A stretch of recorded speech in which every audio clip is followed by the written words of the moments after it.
Hello, everybody, and welcome to the WellMed Charitable Foundation Caregiver SOS program. My name is Minerva Villarreal. I am the Foundation Program Coordinator with Caregiver SOS. And just to let you know, the session is being recorded and will be posted on our website later on, www.caregiverteleconnection.org. Or you can also find us on YouTube by searching WellMed Charitable Foundation. You'll find all of our recordings there. Today's presentation is optimal brain imaging, and we have Jamie Tinsley who will be doing this presentation. Jamie, she is a certified Alzheimer's educator and Montessori Dementia Care professional, is the Vice President of Dementia and Caregiving Education at James L. West Center for Dementia Care. She earned her degree in Integrated Marketing Communication at the Abilene Christian University and has been working with persons with dementia and their families for over 17 years. Since Jamie has been at the West Center, she has developed and implemented a variety of innovative programs that focus on enhancing the quality of life for families living with Alzheimer's disease and related dementias. Jamie also leads collaborative models of training for current and future healthcare workers, and she's a certified independent positive approach to care trainer, a master trainer for Dementia Live, and the stress busting program for family caregivers. And with that, Jamie, take it away. Thank you, Minerva, and welcome everyone. I'm glad you're here to spend this next hour with us talking about optimal brain aging. It is June, and June is National Alzheimer's and Dementia Awareness, National Alzheimer's and Brain Health Awareness Month. So that's why we are talking about taking the time to talk about, well, what is normal aging, what things to expect, but really diving into how can I age the best with my brain, like my most brain healthy I can. So we're going to talk a little bit about what dementia is, what causes some maybe abnormal aging changes in regards to our brain health, but we're really going to spend most of our time talking about like these 6 pillars of health or 6 influencers in our lives that really can, either if we do positive changes, we can increase our brain health. But maybe even talk about, well, how do I get rid of some of these negative choices that I'm doing so I can up my brain health. And this is a little information about the James L. West Center, whom I work with. Been with the West Center for 14 years, and we're a not-for-profit organization that serves persons impacted by dementia, and we do that through a variety of services. We do have residential services, rehab services, day program services, our education that we are taking advantage of today, and then starting July 1, we will have in-home services as well. A little bit of information about me, and again, what we're going to talk about. And some things I'm going to fly through fairly quickly because I want to make sure we have time for those 6 pillars of that optimal brain aging. But like Minerva said, you will get a copy of these slides. She'll send those out after today's program. But if you have a question, please put it in chat. Hopefully we'll have time to answer some of those questions at the end of the hour today. So this is one of my favorite things, but not to brag, but I can forget what I'm doing while I'm doing it. And that is so true for me. I can be sitting at my computer like I am right now. A thought comes into my head to where I need to write something down on my calendar, or I need to send a text to somebody, and all I've got to do is just turn. And sometimes, even in just that one movement, it's out of my head what I was going to do.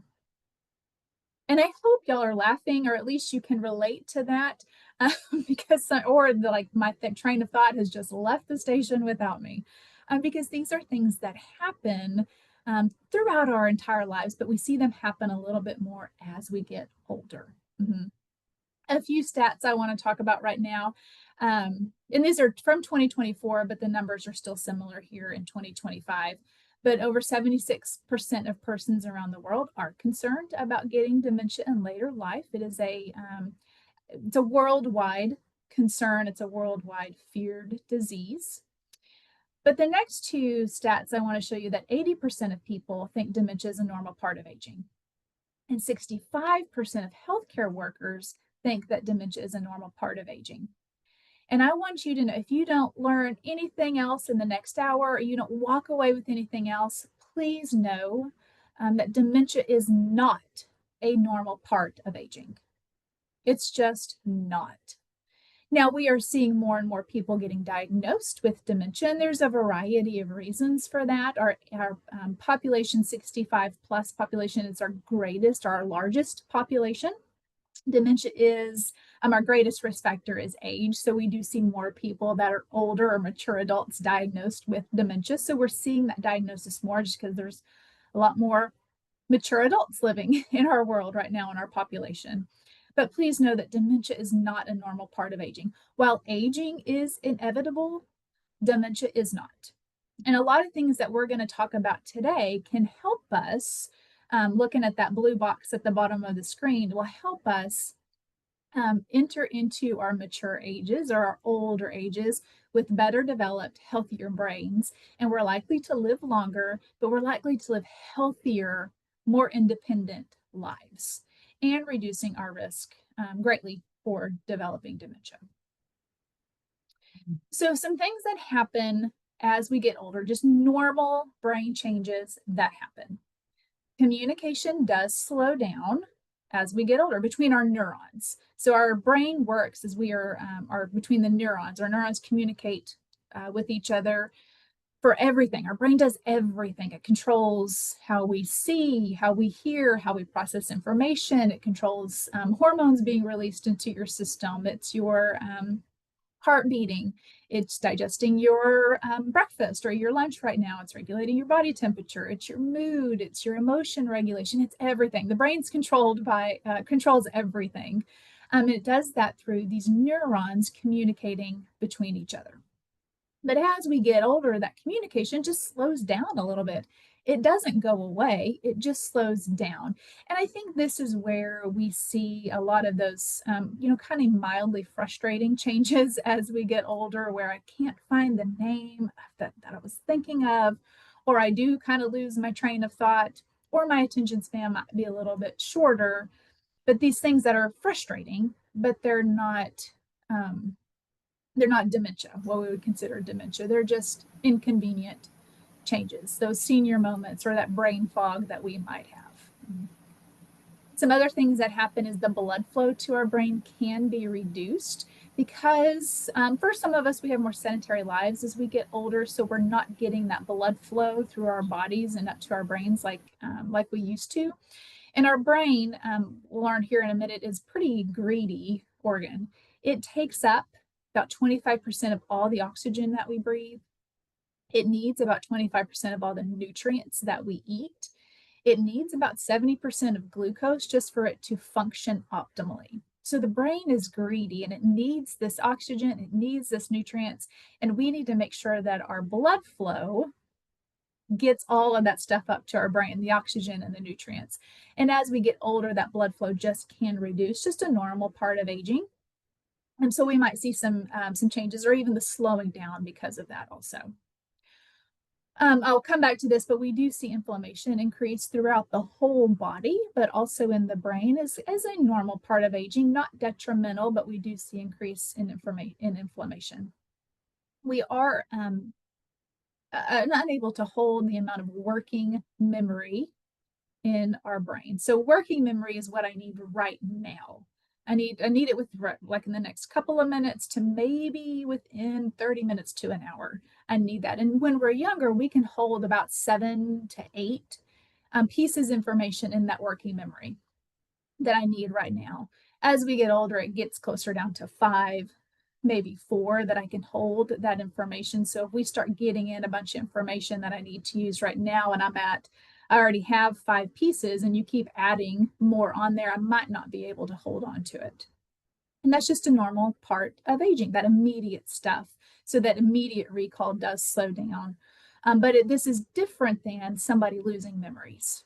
which is what we would see in somebody that has a progressive dementia like Alzheimer's disease, where they've lost a memory. We're just not, as we get older, we just can't hold on to a barrage of information in one short amount of time. And then we do have a slower response to sensory stimulation. And this means like as I might trip over something as I'm walking, and I'm slower to respond and like catch myself. So I might fall as opposed to have caught myself. So we might see, that increase because it's just a little bit slower. My reaction time, maybe in the car as I'm driving, is a little bit slower. Normal part of aging. Okay. Now it does say up here there's some shrinkage in some areas of the brain. And this is true. As we get older, some areas of our brain, particularly our hippocampus area that houses our short-term memory, and some in our prefrontal cortex, just shrinks a little bit. Not to where somebody has dementia, but this is where we might see, again, it's shrunk a little bit. So we might have some loss of some of those neuronal connections, but it doesn't mean dementia. Okay. Now, what I want to point out, though, is that our brains are also extremely resourceful. The brain never stops learning. It never stops rebuilding itself or rewiring itself or kind of helping like repairing itself. So our neurons, I've been talking about, our neurons live for as long as we do. They can live up to 100 years. But as a result, those neurons have to maintain. So that sometimes they might need to repair each other. They might need to work on and fix something. They might need to help with some regeneration. Just like we would have an old home or an old car, we have to repair and give it some love and fix some things sometimes and make sure that it's getting preventative attention so it can continue to go on for forever, right? It's the same with our brain and what we're going to talk about more extensively here in just a second. But our knowledge improves, our comprehension of stuff improves, our ability to perceive other person's emotions, our ability to make decisions improves. A lot of the time, our mood improves as well, and just general outlook on life improves for a lot of people. And then we are able to have this plastic brain or this moldable, flexible brain that can really easily adapt to new challenges, to new changes that happen. It's just a lot more flexible and resilient to life that happens. And then we have this cognitive reserve. And this is where if something is wrong in our brain, and I'll say like somebody might have a little mild stroke, so that area of their brain may not be working wherever they had that stroke or a loss of blood flow to that area of their brain. They can pull from their reserve to help offset some of the losses that they might have had because of that stroke. And it's kind of the same if we think about bank accounts. We have our working bank account that we're putting money into and taking money out every day, putting money in, taking money out. But then we also have our savings account. So we're hopefully putting in to our savings account daily, weekly, monthly. So if for some time, when the time comes or something happens, I'm not able to put money into my working bank account right now, that's okay because I can pull from my savings to help offset what's not coming in right now. So kind of the same thought and theory about what this cognitive reserve is. In our cognitive reserve, we're working on it all throughout our lives. And as we get older, we can continue to build and add to that cognitive reserve. So what dementia is, those are normal parts of aging. Just what happens to the brain as we get older, it's normal. You don't have to like it, you may not like it, but it's normal. Now, what's not normal is dementia. Okay, and dementia itself is a group of symptoms that somebody has that interferes with their day-to-day activities. So they're not able to get through their daily routine or their daily activities like they once could because they might have memory loss, they might have extreme confusion, they might have changes in their ability to do a familiar routine or sequence out a task. They might have changes in mood and behavior. These are things that we see that it disrupts their ability to get through their day. That's what dementia is. And there has to be at least 2 brain functioning areas that are affected. So a lot of the time we think of dementia and somebody has memory loss or they're forgetful. Right, and that is a very common symptom, but there has to be something else going on cognitively, whether they're having a communication change or they have poor judgment, different from what they used to, confusion's really bad, they just can't get through their day. And dementia or Alzheimer's disease, excuse me, is the most common type of a progressive dementia. So Alzheimer's disease accounts for 60 to 80% of all diagnoses of somebody that has a progressive dementia. Vascular dementia is number 2, Lewy body dementia, and then there's frontotemporal dementia. There's over 100 different of these progressive dementias. The ones on the screen are the most common that we see. But again, I want to reiterate that Alzheimer's disease and these related dementias are not a normal part of aging. And this is just another example. So dementia is that umbrella term, and these progressive dementias fall underneath that. So Alzheimer's disease is the most common type of dementia. Then there's vascular, there's Lewy bodies, and you can see a bunch here. Like I mentioned, there's over 100 different types that we see. But I also want to point out that there are other causes to memory loss and confusion, because as we work through some of this, we might notice, whether it's in myself or it's somebody I love, that there are some things that are happening that are not normal aging. But I want you to know that just because they may not have or they're having not normal aging, does not mean automatically that they have Alzheimer's disease or related dementia. Okay, so just because we might see some abnormal or not normal aging changes does not mean that automatically mean that they have Alzheimer's disease or related dementia. Because there are many other things that can cause those symptoms of dementia, like the memory loss, confusion, inability to kind of get through their daily activities. And those are listed on the screen here. That can be other health conditions that they're living with that go unmanaged or maybe undiagnosed, like heart conditions that are really disrupting their heart and brain health, diabetes that's unmanaged. They can have lung or breathing issues. They can have sleep issues as well, like sleep apnea, that can be contributing to these symptoms. They can have metabolic problems or nutritional deficiencies, whether they have poor eating habits. They can be malnourished, they can be dehydrated, they can have high levels of sugar and or salt in their system, which can cause these symptoms that we might see. Medications as well. Now, medications, whether they're prescribed by a doctor or they're over-the-counter medications, can kind of wreak havoc within our systems. And of course, there's side effects of medications too. So sometimes, and we see this fairly commonly, somebody might come and they have symptoms of dementia, like the memory loss, the confusion, mood and personality changes.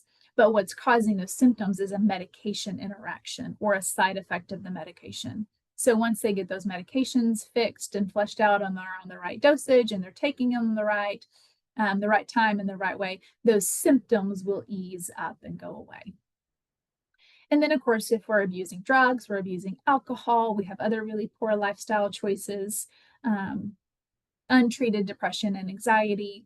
There's a lot of these things that can cause confusion, memory loss, those symptoms of dementia. So again, dementia is not a normal part of aging, and there are a lot of things that can cause symptoms of dementia. And it's important for us to get to the root cause of what's causing these symptoms. So it is important to talk to your doctor and be an advocate and ask those questions, because I want to figure out if I have these symptoms, I want to make sure I know what's causing it so I can get the right treatment for it. Because it might just be a medication change. It might be a change in my diet. I might need to change a medication for another illness I'm living with so these symptoms can clear up or go away. Or it might be a diagnosis of Alzheimer's disease or a vascular dementia, and I want to make sure I get diagnosed early so I can get on medications that help with that diagnosis, and I can start getting on a treatment plan to help with that. So some quick brain facts. And I've talked about some of these already, that the brain is greedy. Okay, so it needs a lot of our oxygen, it needs our nutrients, it needs that glucose just for it to function at its best. The brain weighs about 3 pounds. It is our fattiest organ, so it also needs fat for it to function well. And one thing I want to talk about, I mentioned it earlier, but those neurons that, our brain controls everything through the communication and connection of those neurons, is that we can strengthen and we can grow new neurons throughout our entire life. So it's not just something we do when we're kids or teenagers. We are doing it right now, and we can continue to do it throughout our lifespan. We just have to work at it. And we do use 100% of our brain, maybe not 100% of the time, but we do use 100% of our brain. So we're going to talk about these 6 pillars or influencers of brain health. So we're going to talk about diet and exercise. I hope that doesn't surprise anybody when we're talking about healthy aging, right? But we're going to talk specifically about certain choices that we can make that are really good for our brains. We're going to talk about sleep, quality versus quantity, what that looks like. How do we get good sleep as we get older? We're going to talk about stress. How do we manage stress? And then we'll talk about staying socially connected and how do we keep our brains fit also. And all of this will tie back to the benefits of brain health. But the great thing about it is when we're doing benefits for our brain health, we're doing benefits for our entire body. So yeah, we're going to age optimally with our brains, but it's also going to influence the rest of our bodies, particularly our heart health too. Now, I do want to talk about some risk factors because we do need to know what our risk factors are for these progressive dementias like Alzheimer's disease, vascular dementia, Lewy body dementia, etc. And then I mentioned earlier that age is our number 1 risk factor. So as we get older, we're at higher risk for developing a dementia just because age is that greatest risk factor. Again, aging is inevitable, dementia is not. Family, if you have a parent or a sibling that's been diagnosed with Alzheimer's disease or maybe another type of dementia, that can increase your risk for also developing a dementia, but it's not deterministic. So it's not automatic. It's not an automatic cause if you have somebody in your family that you will also get dementia. Just a risk factor. Now, I will also say if it's not in your family, it doesn't mean that you're not at risk. So this disease, unfortunately, is unprejudiced. So it doesn't matter if you have it in your family or you don't. You are at risk for developing dementia. We all are. Mild cognitive impairment. This is a diagnosis that somebody has that they might have some abnormal memory loss as they get older, but they're not seeing any other cognitive change happening. So they're just having some abnormal memory loss. They don't have that second thing that they need to have to be diagnosed as dementia. With mild cognitive impairment, this does increase your risk to go on and develop dementia. So you'll start to see other brain changes.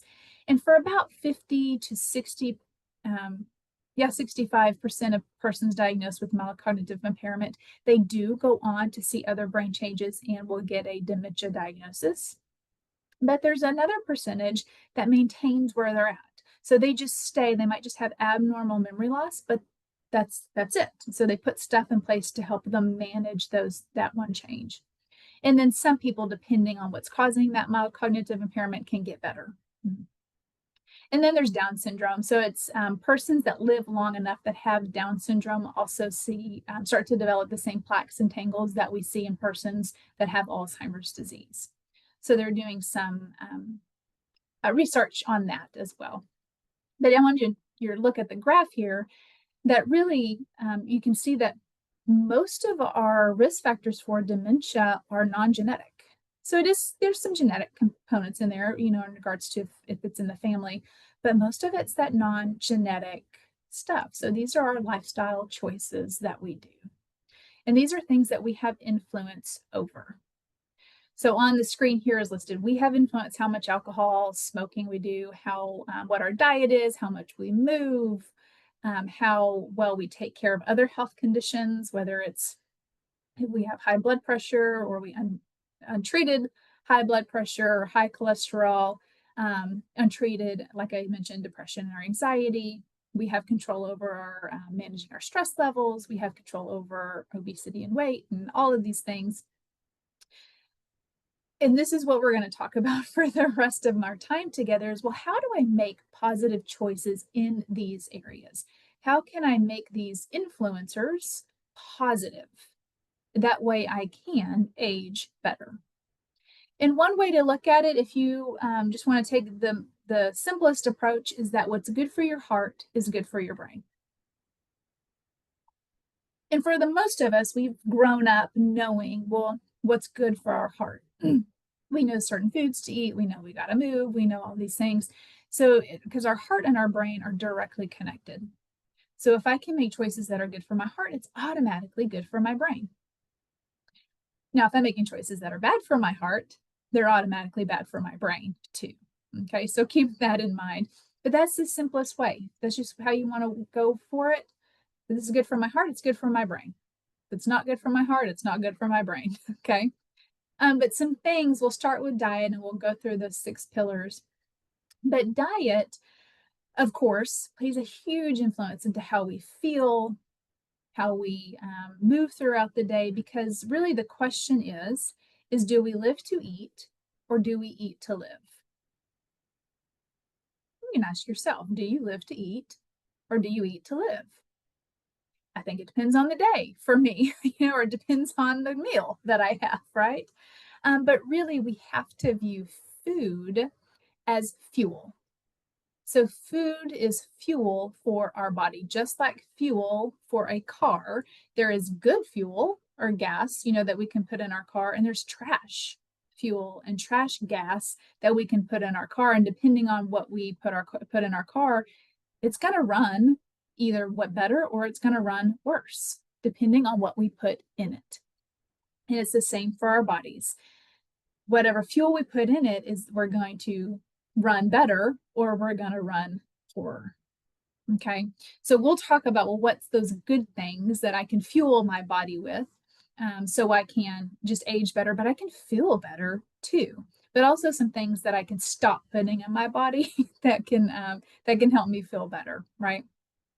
And I will say this before we get into all of these pillars, that each person is unique and each body is unique as well. So I'm going to give you just best strategies and stuff for diet, exercise, sleep, etc. But you need to take this, and please, if you want to make any changes, which I'm going to ask you to make changes, always talk to a trusted doctor before you make drastic changes, particularly to your exercise or to your diet, because each person is different. Okay, so these are just best practices, but what might work for me might not work for somebody else. So a brain healthy diet and a heart healthy diet should include the following: omega-3 fatty acids. These omega-3 fatty acids are really the best food for our brains. And we can get these in fish, we can get them in flax seeds, walnuts, other nuts, avocados, those really healthy fats.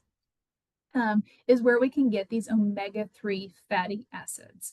And this really is the best kind of food for brain health. Another one is leafy greens. So leafy greens, and it says here a plant-based diet, contains all the nutrients a body needs. So leafy greens, this is your dark greens, it's those lettuces and those vegetables that are different colors. Those really have so many nutrients in them. They have omega-3s in them, they have healthy fats in them, that really help feed the brain and feed the heart. Now I will step back and say it says plant-based diets. It's not saying you got to go raw vegan. It's not saying you can't eat meat ever again. I'm saying plant-based. So the base of your diet needs to start with plants, and then you kind of build on it from there. So most of my diet is plant-based. In general, the healthy fats that come from plants are healthier than those that come from animals in general, particularly like ground beef and red meat.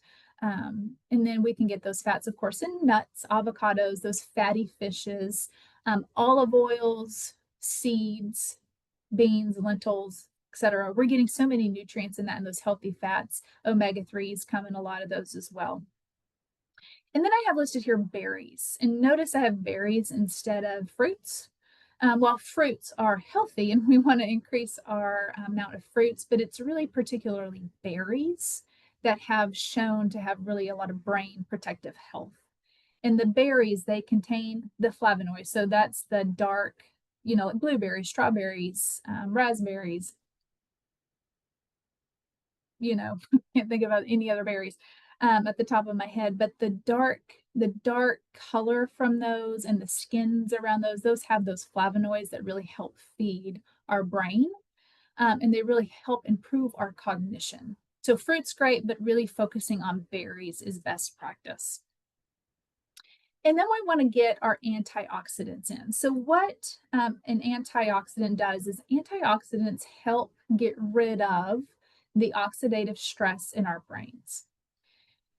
And this oxidative stress comes up because as we're working through the day, we'll just think about our bodies. We're going through the day and we get dirty. We have to take showers to clean ourselves off, right? Because we just get dirty. We might sweat a little bit, we get dirt, we have oils on us that just kind of start to build up just from working, right? And if we don't ever clean that off, it becomes a problem. Okay, so we regularly clean off that waste that our bodies produce, essentially. Well, our brain's doing the same thing. All this cellular waste, because our brain's working constantly, so it's going to produce waste and kind of dirt and stuff like our bodies do, and those are called free radicals. And if we don't ever clean out the free radicals in our brain, that can cause problems. So they can cause damage to the cells. They can really interact with the communication between the neurons. This waste that pulls up into our body, it happens because of the process of just the cells working. It can happen because of the environment that we're in. It can also just be a part of the aging process. We just generate some of this waste. Sometimes added stress, prolonged sun exposure has been up there. So we have these free radicals and we need to make sure that we're cleaning them out on a daily basis. And we do that through antioxidants. So we need to make sure that we're feeding ourselves these antioxidants, because those antioxidants come in and they act like the trash men. They go in and they pick up all the waste that's in throughout our brains and they get rid of that trash. So you think of an antioxidant as the trash man or the garbage man, and I want to make sure I have plenty. So it will help get rid of that waste. Now, those antioxidants, how we get those is through fruits and other berries, right? Leafy greens, other vegetables, those healthy fats we get through nuts, avocados, beans, legumes. You can also get a lot of antioxidants through green tea, you might have heard. Dark chocolate also. You don't want to overeat on the dark chocolate, but you can get it through that. And then some, certain spices. Like sage. So we're going to ask you to do a lot more cooking, but using sage or thyme or oregano, those certain spices have those antioxidants in them as well. And there's two diets I'll point out that you can research more on your own, but the Mediterranean diet, this is primarily, it's a plant-based diet, but you can see on there that there is meat on the diet. But this has been studied over and over and over again that it can dramatically reduce your risk for dementia, but it also reduces your risk for heart disease and reduces your risk for other types of cancer too. And it's been shown to lower your risk for cognitive decline. So it decreases your risk for dementia in later life. But you can see the pyramid here, the very bottom of it, why I really like this, it has physical activity. And then it has the majority of your plate should be filled with whole grains, whole pastas, rice, these quinoa, these are all whole grains, sweet potatoes, things like that. Then we add on top of that your leafy greens, your vegetables, your fruits, your nuts. Then we add on, notice olive oil, maybe some cheese and yogurt, and then we have the meat, and this is lean meat first. Okay, so fish, seafood, poultry, maybe turkey, birds from there. Now there's sweets up there, and then red meat's about monthly. So it has it broken down into what you want to eat every day, what you want to eat every week, and then monthly. What I like about this is it doesn't exclude anything, because our bodies need fat, it needs sugar, it needs all of these things. It's just how we're getting and what type like sugar, for instance, and what type of fats we're getting, and how much we're getting too. Two things I'll point out on here and on the other list I had is I've listed olive oil. So when we're cooking, we don't want to use a lot of butters and margarines and all that. And really the oils that we use, you want to use an olive oil as opposed to like a canola oil or another type of seed oil, majority wise. Olive oil is just better for your brain health. And then also it has up here wine in moderation, because I always get asked about alcohol. And it is, so wine in particular, because it's from grapes, it is, there has been shown some protective factors in drinking 1 serving of wine per day. Now, a serving for women, I think, is 4 or 5 ounces. A serving for men, it might be 8 ounces, but it's ounces, not glasses. And it's just, you want to stick to that 1 serving per day. Now, if you don't drink, don't go start. That's not the way to do it. But if you are, maybe you need to pare back, or maybe you need to switch your drink. All right, the MIND diet. This is a kind of a hybrid of the Mediterranean diet we just talked about, and then the DASH diet, which is the dietary approaches to stop hypertension. So this diet has been shown, and there's so many cognitive benefits for this diet. And it's a little bit easier to follow, I feel like, because it has up here these 10 healthy brain foods. So I want to make sure I get these 10 healthy brain foods every day. And they're the ones that we've been talking about: whole grains, leafy greens, healthy fats, olive oil, right? Berries, all of those things. And then we really want to limit, considerably, these 5 unhealthy ones. So I want to stop using butter and margarine, red meats, limit it, sweets and pastries, particularly with those added sugars, fried foods, fast foods, and then cheese. So I'm not going to say you don't ever eat it again, just really limit it in your diet, okay? But really, I want to focus on adding these healthy foods in every day. All right, so moving to exercise. I told y'all this was going to go by quickly, but exercise is your brain's best friend, okay? You have real cognitive benefits from exercise. You have real heart benefits and whole body muscle benefits and all that stuff from exercise, but this is your brain's best friend. Exercise has been shown to increase the hippocampus and the prefrontal cortex in your brain. And if you remember, those are the 2 parts of the brain I said earlier that just tend to shrink as we get older, as a normal part of aging.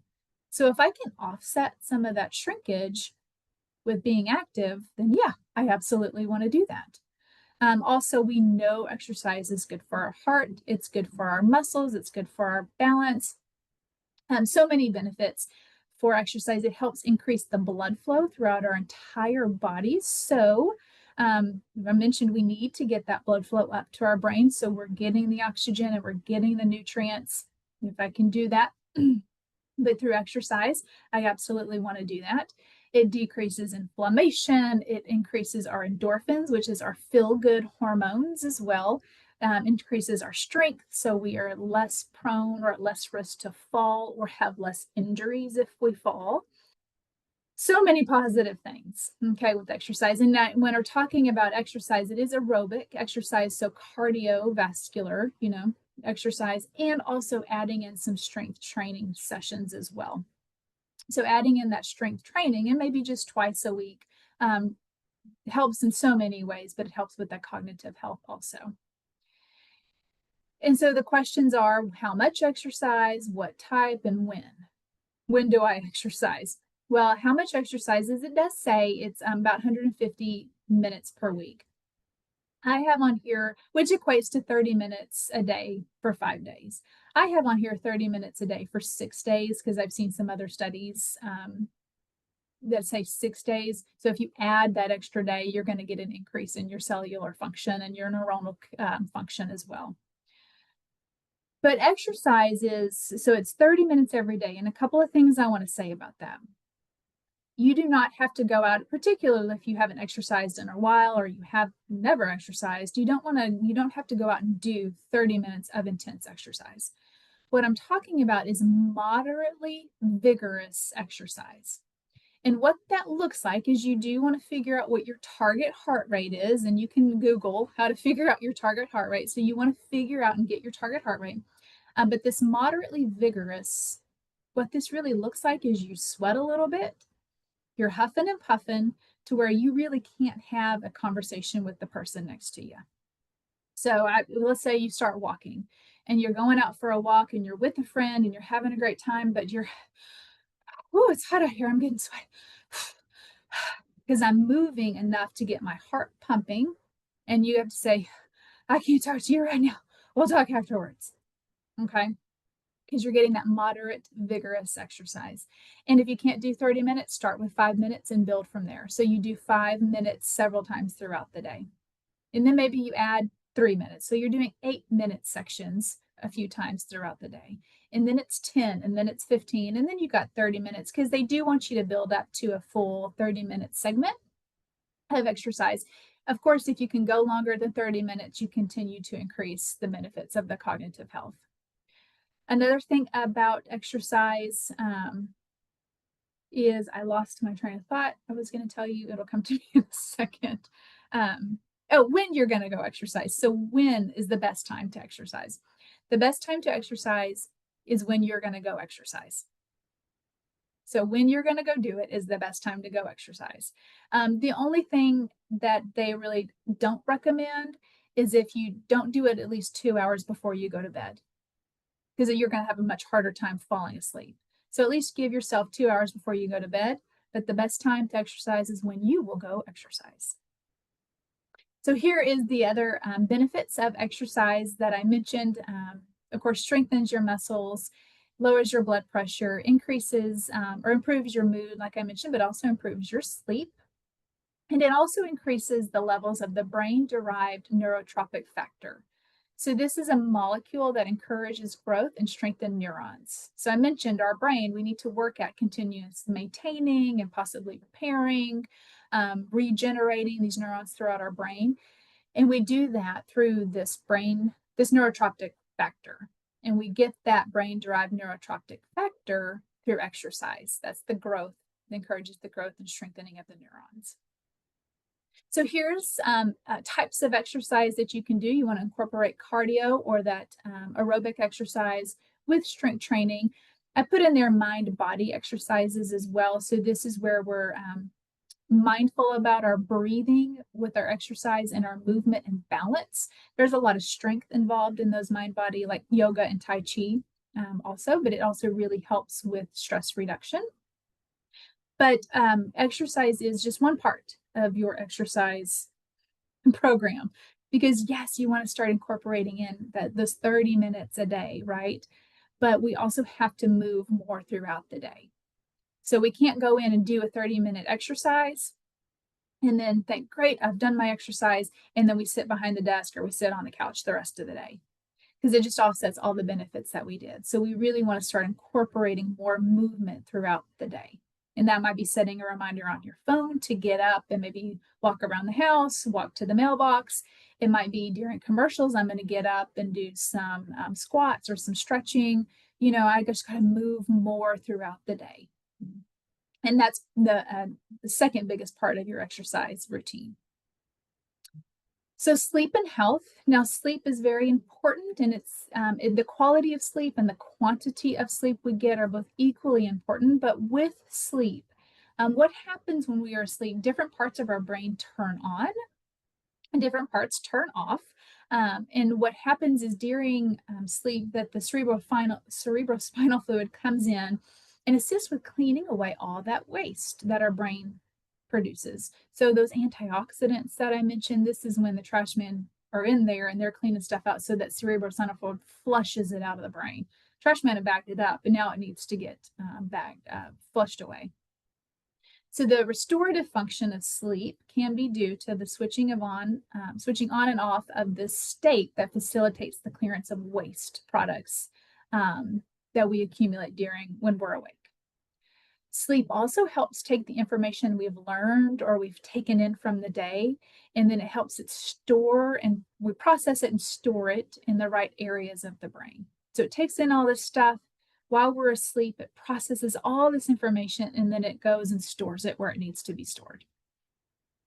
It helps solidify memories, it helps strengthen memories, it helps reinforce procedural, emotional memories, fact-based memories. But it also releases other hormones throughout our body, so it restores our entire body. We know we need, so when we don't have sleep, we know how we feel, where we can't think straight, we're having a hard time making decisions, I can't go through stuff, but then my body just aches too, right? I just don't feel well all over because my body hasn't had a chance to relax, to rest, and to restore itself. Now, with sleep, it's important to know that we have a sleep hygiene. So, some of us, as we get older, sleep might elude us. We can't go to sleep like we used to, or we don't sleep as long. And that's normal. So, we want to improve our sleep hygiene so it will, which is a day long process, which will help us sleep better at night. So, the best things that we can do is we get up around the same time every day and we go to bed around the same time every day. It's the regularity of our sleep clock. So that internal clock or that circadian rhythm, we have to set our clock. So that's when we want to say, I'm going to get up at 7 every morning and I'm going to go to bed at 11 every night. That's my sleep times. Okay. And it's going to, for some of us, it might take a while for our bodies to reset into this clock, but that's important to have this regularity. Another thing that helps us reset our sleep-wake cycle is to get sunlight early on. So within 30 minutes to an hour when we wake up, if we can get sunlight, because that's when our bodies know, oh, this is when I start my clock. I get the sunlight, my eyes are seeing the sunlight, my skin's absorbing it.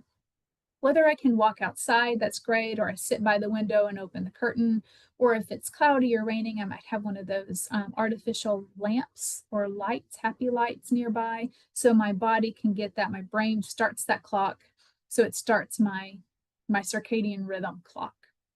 Exercise, of course, is going to help improve your day, whether you do it in the morning or afternoon, it doesn't matter. We also want to be careful in the evening about avoiding stimulants, and this is what we eat. So we might be careful about our caffeine levels, but also spicy foods, gaseous foods, really indulgent, rich foods can upset our stomach and it can upset our sleep-wake cycle. And we also want to start putting into practice relaxing activities in the evening. So in the evening, this is, we turn down the lights in the house. Maybe we don't watch the 7 o'clock news because it's upsetting. Let's maybe watch something that's more relaxing or less upsetting. We're setting up the whole mood for something to be relaxful. Because when bedtime comes around, we want to ease into sleep. We only want to go to bed when we're tired. But if we're having to reset our clock, then we've really got to train ourselves to do this. We really want to turn off all lights at least 30 minutes before you go to bed, if not an hour before you go to bed. And this is turning off the TV, it's turning off the phone, it's doing something to where your brain does not see the light, because the brain can't distinguish between sunlight and artificial light. So the brain still thinks, I've got to be awake. So I got to help my brain start to go into that shutdown or that wind down process. And when the brain starts to see dark, it releases melatonin.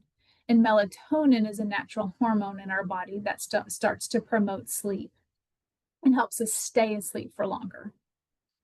You can get melatonin over the counter because as we get older, our bodies just don't produce it as well. But always talk to a doctor about incorporating that into your system or your regimen.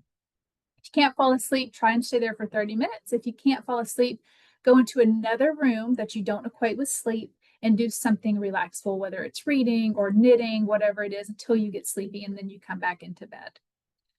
There are some ways, if you still cannot fall asleep, do some deep breathing exercises, some meditation, some guided imagery. There's a lot of ways to help us calm our minds that don't have to do with a pill. But if you need to take a pill, please talk to a doctor before you start self-prescribing over-the-counter medications. There's a lot of side effects, negative side effects about those over-the-counter medications. And you really want to talk to a doctor about it. All right, I'm going to move through these very quickly. But stress, we know stress has harmful effects on our entire bodies, particularly chronic stress is what I'm talking about. Stress that we do to get through the day or help us to meet a deadline or get through something, that's normal. That stress can be productive, actually. Our bodies are made to go through stress in the right way. But if it's prolonged stress, it's damaging to our whole bodies because our whole bodies respond to stress.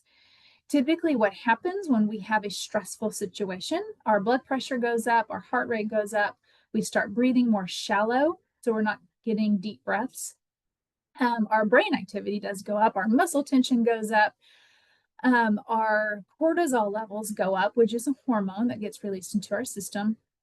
And then our immune system and other functions don't get enough attention, or like our digestive system. So those those systems that we don't need right now to survive don't get the attention. What happens is our bodies avert all its attention to what it needs to either flee or fight a situation. Okay. So we go into this hypervigilant state. And for a short period of time, this is very helpful because it does help me through whether I'm trying to flee, run away from something, or I'm trying to fight something. All right. Or I'm trying to meet that demand, or I need to pull over in traffic, or whatever it is. So it's helpful. But when that stressor goes away, then we go back to this normal state. So blood pressure goes down, the brain stops releasing that cortisol hormone. We start to breathe more regularly, all the things goes back to that normal state. But when that stressor never goes away, and this might be because you're a caregiver, right? We're continuously caregiving. Well, now our bodies are in this hypervigilant state, and it's now several months into this, or it might be several years into this. And the body cannot manage this hypervigilant state forever. The body will start to shut down. Now, our egos might say, I can keep going. I'm the only one who can do this. Nobody else does it like me anymore. So the ego keeps going, whereas the body starts to shut down. And we can see that happen, whether somebody might have a stroke, they develop digestive issues like IBS. They become very fatigued. They hit burnout. They have a heart attack. Now they're on high blood pressure medications. They've got chronic illnesses because the body cannot keep up this hypervigilant state. So what we do is we have to put ourselves into a more relaxing state. If we can't get rid of a stressor, or we have to learn how to manage the stressor better. And how we do that, just very quickly, is we recognize our limits. We have to be realistic about what we can and what we cannot do, what we can control and what we cannot control. We have to set limits, and this might be limits on those around us, but we also might have to set limits for ourselves. And we need to keep it simple and sane. Make lists that can be done every day. Don't put on everything on the list, just what I can do today. And write down and scratch through what you get done each day. Okay. We need to decide, we need to take action. We really need to be kind to ourselves when we make positive choices in diet and exercise and getting good sleep. That helps us feel more in control. And when we feel more in control, we generally are more in control. It just helps with our stress levels. And then always practicing on gratitude. One thing to help with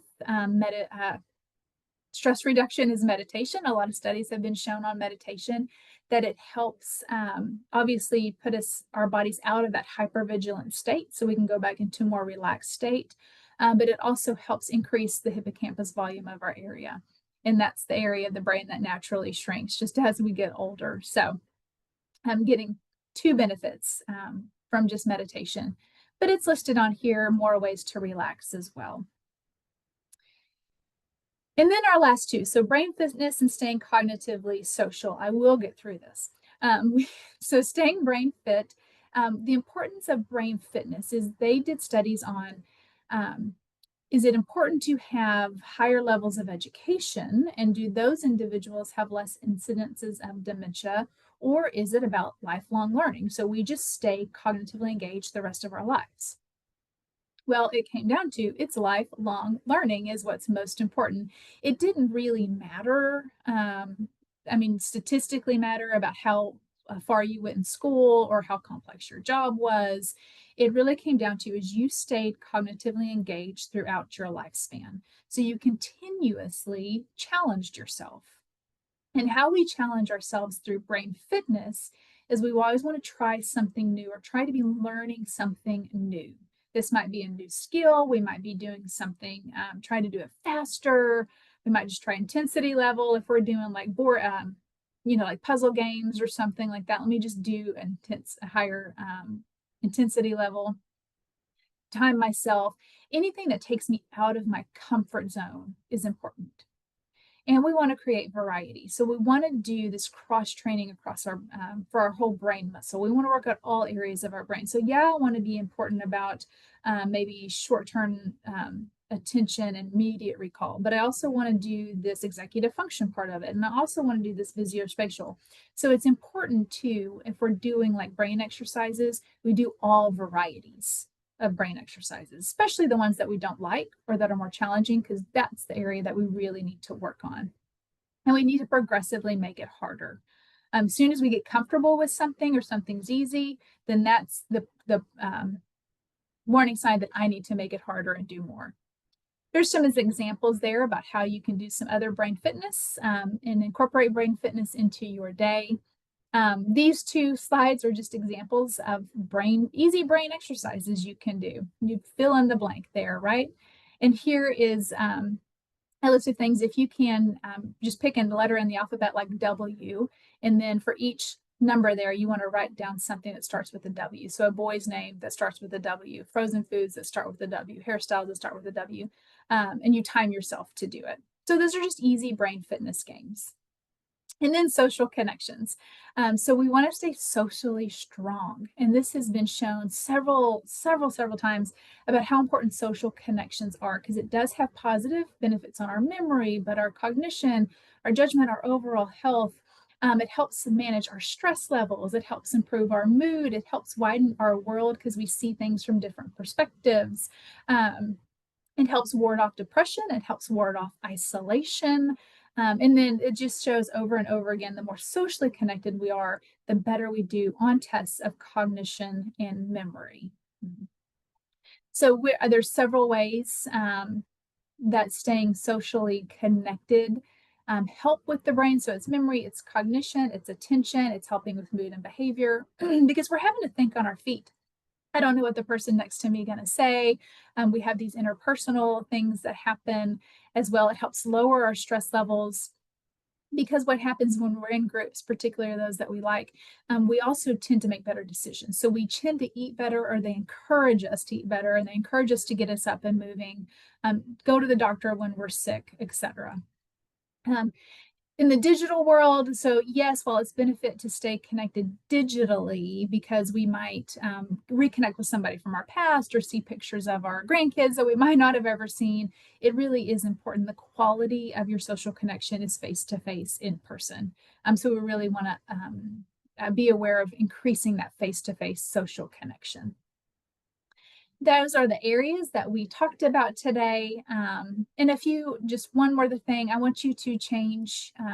You don't have to change drastically in everything, but take one little small thing in each one of the areas that we talked about that you can change. It might be that you start drinking more water. It might be that you just move more throughout the day. I am going to get up during the commercials and do some stretching. Things like that, those little things that I can do throughout the day to get me moving and to really help with my cognitive brain health. This is our information. I did it. And I apologize, I did not have a lot of questions or time for questions, but I appreciate your attention, and I know you'll get a copy of these slides. It was a great presentation. You had a lot of stuff to go through, which I'm sure everyone will appreciate. I just posted our poll survey for this, so please answer it. This is how we can tell if you appreciate our presentations, if there's any topics you would like for us to do in the future. One question that came in is this presentation available in Spanish? It is. Yes, we do have this available in Spanish, and I can get you either a copy of the slides and or both, a recording of the program too, done by our bilingual educator. If you want to reach out to me, we can make sure and get you that. Yeah. Yes, just send me a message and I'll be more than happy to get that over to her. Great information is what everyone's saying. Just to let everyone know, we only have one more teleconnection. We have one more teleconnection session going, and this is going to be for Wednesday, June 25th, is You Don't Know What You Don't Know with Esther Peepoli. And that will be at 11 o'clock. I am currently working on our July teleconnection calendar. So I'm hoping we'll have that out to everybody probably next week, is what I'm hoping. We're just waiting for one more presenter to send us their information. And with that, I want to thank everybody who participated today. I want to thank our Caregiver Teleconnection Program. I would love to thank our WellMed Charitable Foundation for providing these programs. Jamie, do you have any final words for everybody? I appreciate your time. Just make small changes throughout the day and you'll see huge benefits about small changes. Yeah. Thank you, everyone, and hope to see you on the next one. Bye-bye. Thank you.